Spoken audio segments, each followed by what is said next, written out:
হে বাদশা, sir ভালো আছো তো? আলহামদুলিল্লাহ ভালো আছি। তোমার আজকে একটা গল্প শুনাম। আচ্ছা বলুন।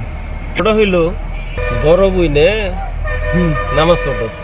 হুম ছোট ভাই থাকে না দুষ্ট, হ্যাঁ দুষ্ট ছোট ভাই থাকে না, দৌড় ফেরে খালি নামাজের সামান যায়, আবার ই করে নামাজ শেষে এখন চাফা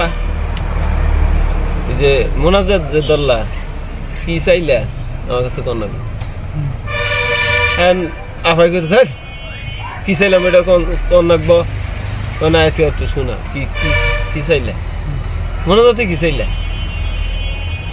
এখন কয় যে এটা কোন যাব কয় না কও আমার একটু ইচ্ছা তুমি কি চাইলে আল্লাহর কাছে এখন কইতাছে যে বেশি কিছু চাই নাই, তোর জন্য একটা দুলা ভাই আর আব্বা আম্মার জন্য একটা জামাই।